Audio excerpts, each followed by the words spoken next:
Welcome back to Fox Explainer. Today, I'll show you Land of the Lost, a 2009 science fiction and adventure film. Spoilers ahead.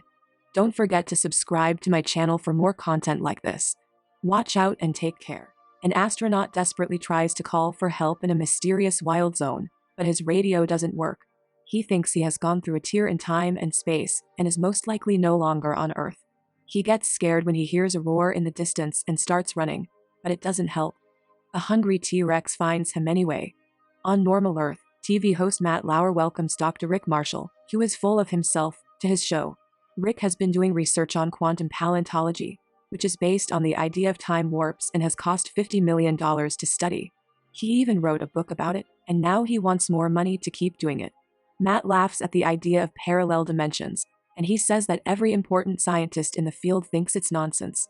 This makes Rick angry, and he leaves the studio. But he comes back when he hears Matt say he's crazy.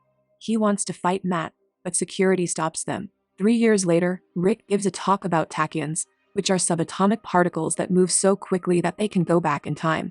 He has made a machine called a tachyon amplifier that should let them go back and forth in time to a place where the past, present, and future all meet. His audience doesn't seem to care much, though. They're just a bunch of kids on a class field trip, and all they can think of to ask are silly questions.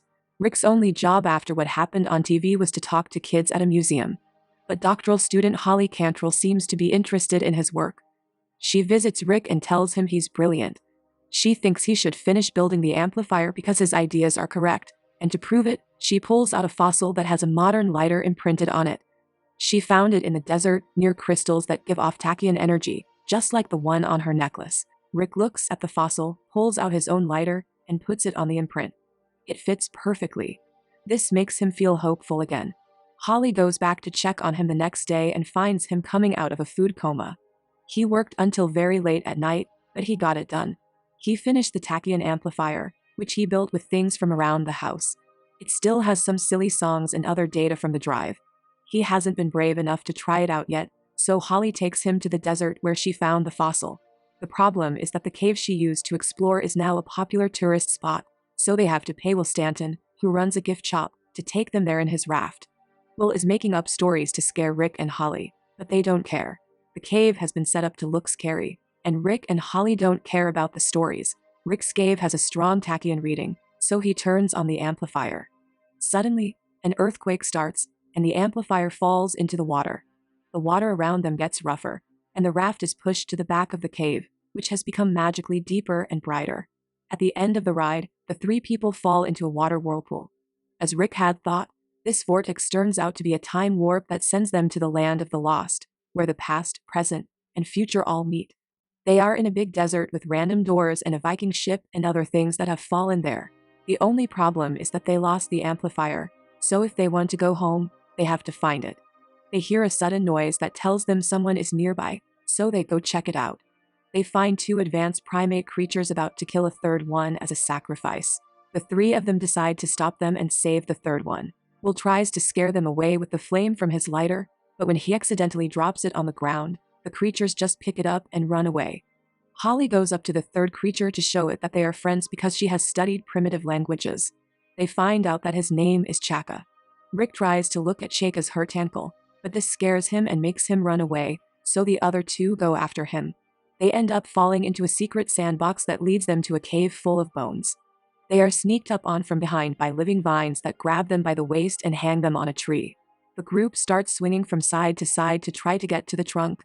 A T-Rex appears on the other side and tries to eat them, but because they are swinging, he misses them and ends up eating the vines instead. This frees the group and makes them fall to the ground, where they immediately start running away into the jungle. They stop to take a picture of the T-Rex as proof before making their way up a mountain. Chaka has crossed a bridge and is trying to destroy it to stop the dinosaur from following him, so the other two must run even faster so they don't get left behind. They make it to the other side just in time, and when the T-Rex sees how narrow the bridge is, it decides the risk isn't worth it and leaves. But when it hears Rick say that its brain is the size of a walnut, it changes its mind and jumps over the gap to go after them again. The group starts running again and goes into a different cave. The entrance to this cave is too small for the T-Rex to fit through, so it gives up for good this time. Will is sure that the dinosaur has been staring at Rick, so Holly gives it the name Grumpy. Inside this cave, Chaka finds the skeletons of two humans and a bunch of their stuff, including a record player, so they decide to camp there for the night. With Holly acting as his interpreter, Chaka tells them more about his life. He's the prince of his people and has been the victim of a treacherous plot to steal his throne. His only crime is to love too much, and he thinks he's been treated too harshly simply because he's pooped in the village well. Meanwhile, Will wants to put some boxes in front of the cave entrance to avoid being found, but Rick reminds him once again that dinosaurs have a brain the size of a walnut. Suddenly, something hits the cave and makes it shake, and when they go outside to check what it was, they find a giant walnut the T-Rex has thrown at them. The following morning, Chaka brings them some fruits for breakfast as a sign of friendship, but they have spiders inside, because that's what he considers food. When a very bright light appears among the trees outside, the cave starts to shake again. Then Rick has some strange visions of an alien asking for help. He agrees to this request and runs into the jungle, where his group closely follows him until they find an abandoned temple with strange-looking statues and some kind of crystal obelisk that has been sending the message to Rick. Chaka is worried about these statues and tries to warn them about the beings hiding in the dark, but they can't understand him, so these lizard-like beings take the chance to come out and surround them. Holly takes off her belt to use it as a weapon, which gives Rick an idea. He uses the belt buckle to reflect sunlight on the statues and then the obelisk, opening a portal that they can go through but the beings can't. This portal takes them to a pocket dimension where Enoch, the alien Rick saw in his dream, is hiding. He says that the creatures outside are Celestax, and they are trying to take over the world by using the power of the crystals. He needs the Tachyon amplifier to unleash the full power of the crystals and beat them.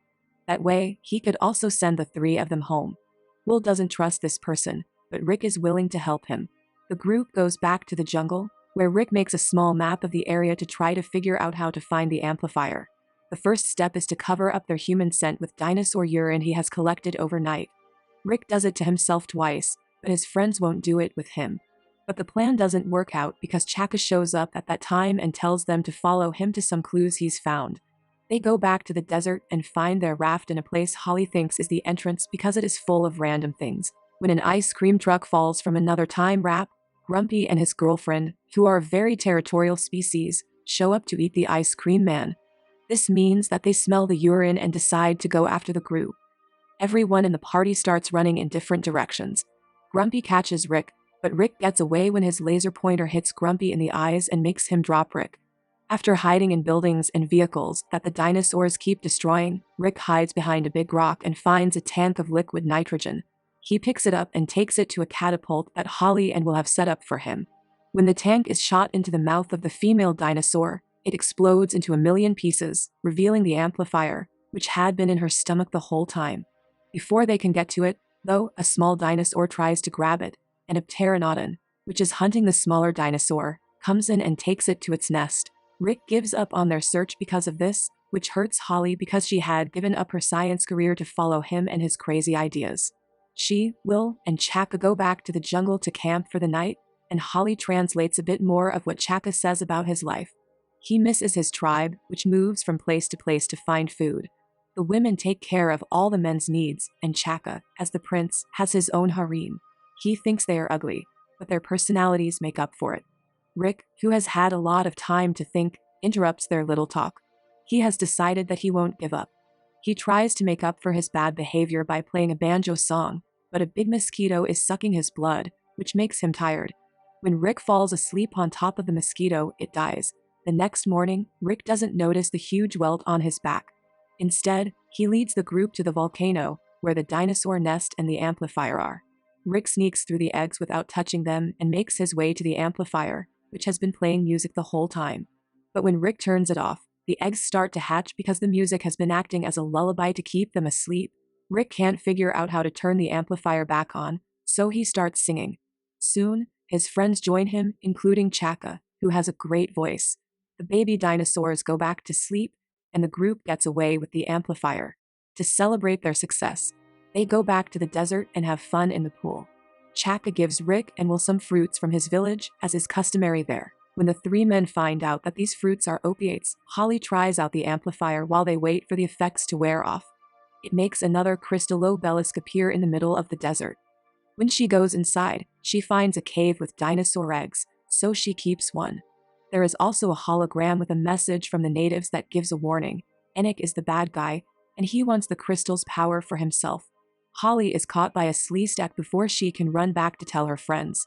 The men, meanwhile, fall asleep after eating a giant crab that fell into a hot spring and got boiled. The next morning, they find that Holly is gone.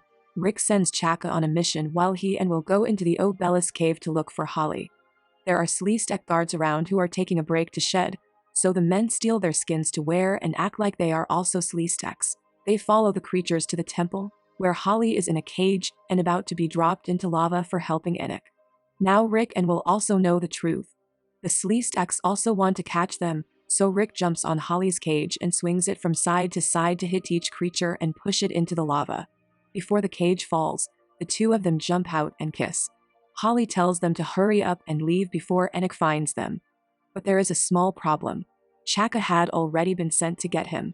Then, Enoch shows up with an army of Sleestaks he's controlling with his own crystal and steals the amplifier before sending Grumpy to deal with them. Rick decides that he can't keep running, so he sends Holly away to keep her safe and then faces the T-Rex.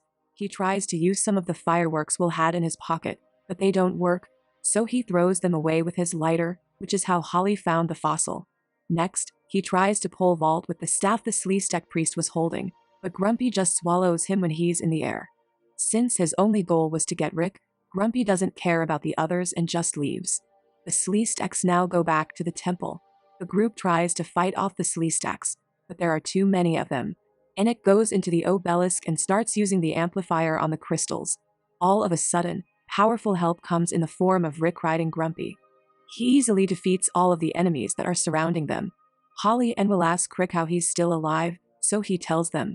Grumpy pooped him out, and as he was coming out, he broke up a blockage in his gut.